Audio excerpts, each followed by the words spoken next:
மிக மிக மிக வன்மையாக கண்டிக்கிறேன். நிஜமாவே அது ஒரு பெரிய கோபத்தை எனக்கு உண்டாக்குச்சு. பெண்கள் மீது கை வைப்பதற்கு உங்களுக்கு யார் உரிமை கொடுத்தது? அப்பேற்பட்ட நம்ம இடத்துல இப்படி ஒரு சம்பவம் நடந்திருக்கு அப்படின்னு நினைக்கும் போது அது ரொம்ப ரொம்ப ரொம்ப ரொம்ப வருத்தமா இருக்கு.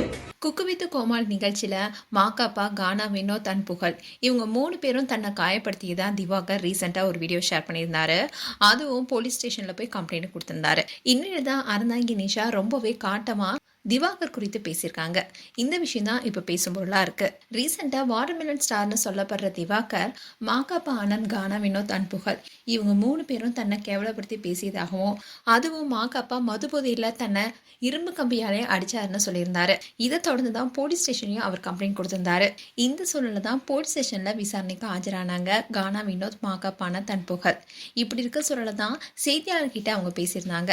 அதுல என்ன சொல்லியிருந்தாங்கன்னா, செட்ல சில தவறான விஷயங்கள் செய்ததாகவும், சேனல் நிர்வாகமே அவர் வெளியே அனுப்பினுச்சு. ஏற்கனவே விஜய் டிவில அண்டககசம் நிகழ்ச்சியில பானிஷோ சீரியல் நடிக்கிற நடிகை கிட்ட முகம் சுளிக்கிற அளவுக்கு அவர் பேசிட்டாரு. அதனால அவங்க திவாகர் மேல புகார் கொடுத்திருந்தாங்க. இதை தொடர்ந்துதான் அந்த நிகழ்ச்சியிலிருந்து அவங்க நிக்கிறாங்க. அதோட நான் ஒரு நாளைக்கு 18 மணி நேரம் நிகழ்ச்சி நின்று வேலை பார்க்கறேன், எப்படி குடிச்சிட்டு நிக்க முடியும்? திவாகர் தகாத வார்த்தைகளால பெண்களை ரொம்பவே தப்பா பேசினாரு. இப்படி ஆபாசமா பேசுறது, சாதி பாகுபாடு பார்த்து பேசுறதுன்னு இப்படிதான் இவர் இருக்காருன்னு ரொம்பவே காட்டமா பேசியிருந்தாங்க.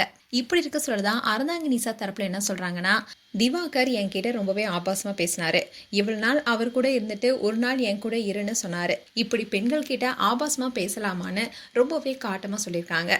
அதனால திவாகர் சொல்றது எல்லாமே போய் அங்க எல்லாரும் இப்படி பேசக்கூடாதுன்னு கண்டிச்சாங்களே தவிர யாரும் அவர் அடிக்கல.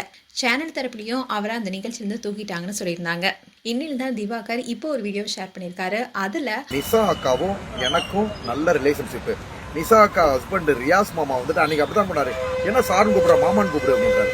ஸோ எனக்கும் மாப்பாக்காவும் உள்ள பிரச்சனை, அது தனிப்பட்ட பிரச்சனை. இவங்க மாக்காப்பா டீமும் இந்த டீமும் இணைந்து வேலை செஞ்சு என்னைய வேணும்னே, ஓகேங்களா, அவங்கள பத்தி நான் விழிப்புணர்வு கிரியேட் பண்ணல.